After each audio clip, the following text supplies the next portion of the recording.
Bismillah, alhamdulillah, wassalatu wassalamu ala rasulillah.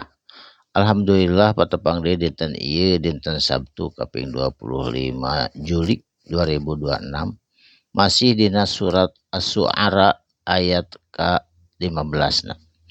A'udzu billahi minasyaitonir rajim. Bismillahirrahmanirrahim. Qala Allah ngadawuh ka Nabi Musa sareng Nabi Harun.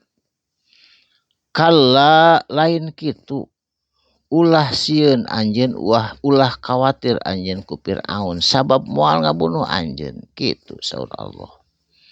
Padahaba mangka kudu berangkat anjeun duaan sareng Harun, Nabi Musa sareng Harun bi ayatina kalayan nyandak ayat-ayat kami, mukjizat ti kami, keagungan ti kami ka Firaun. Inna sanyana ari kami saur Allah ma'akum sartana kamu sartana anjeun anu bakal nulungan mustami'una kalayan mendengar maha menguping Allah tina naon anu dicarioskeun anu dipentakeun ku Nabi Musa jeung sahabae jalma nu aya di muka bumi.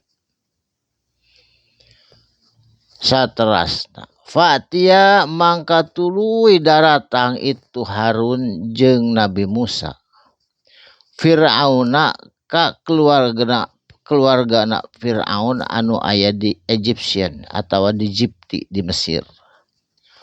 Faqula mangka nyararios itu Nabi Harun sareng Musa ka Fir'aun. Inna sanyana ari kami duaan Musa jeung Harun rasulun ieu teh utusan atawa rasul Rabbil alamin ti Allah pangeran anu ngurus ngatur alam kabeh kalebet anjeun jeung kerajaan anjeun eta teh milik Allah. Saterasna pamaksudan kuring ka dieu Firaun saur Nabi Musa an arsil kana yen lepaskeun belenggu eta ka Bani Israil ulah ditindas biarkan ma'ana sartana kami rek dibawa Bani Israil eta sadaya Bani Israil. Jadi harita Bani Israil nu aya di Egyptian di Mesir di kerajaan Firaun ditindas habis-habisan ku Firaun sabab disebutna eta mah da tamu cenah Bani Israil mah. Qala nyarios atawa nyarita itu Firaun.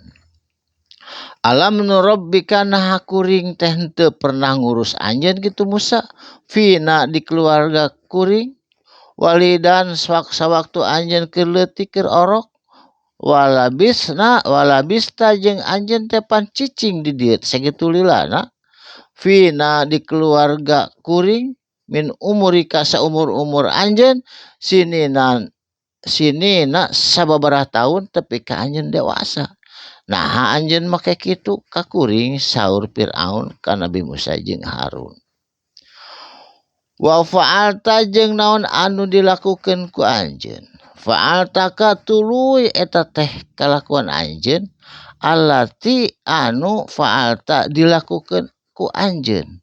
Nyaeta pernah ngabunuh Nabi Musa ka kaum Gipti ka kaum Firaun waktos misah keur parasia dipisahkeun Bani Israil ditinju eta kaum Gipti kaum urang Mesir tapi ka maot.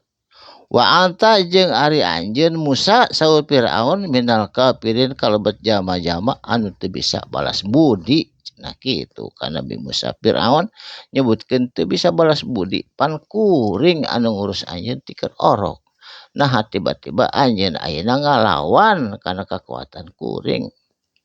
Kitu saur Firaun. Saterasna qala ngadawuh eta Nabi Musa fa'atuha memang kuring narima kuring boga salah pernah ngabunuh kaum Gipti kaum Egyptian kaum urang Mesir idan samang-samang saharita wa ana jeung kuring minadzolin kalebet jama-jama anu teu apa mana nu salah mana nu bener ngan ku kuring ditinju tapi kah maot eta urang Mesir.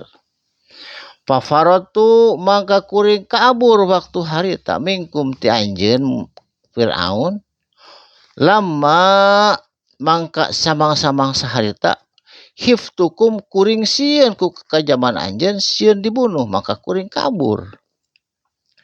Pahabba tuluy kuring narima anugerah lirobi ti pangeran kuring tegasna Allah subhanahu wa ta'ala hukman kana hikmah kana hukum jeung karasulan wa ja'alani jeung dijadikeun kami saur Nabi Musa sareng Nabi Harun minal mursalin kalebet jalma-jalma utusan ti Allah subhanahu wa ta'ala rasul watilka jeung itu kajadian baheula nikmatun eta kanikmatan anu tos dipaparikeun ka kuring ti anjeun diurus kuring ti keur orok ti kadewasa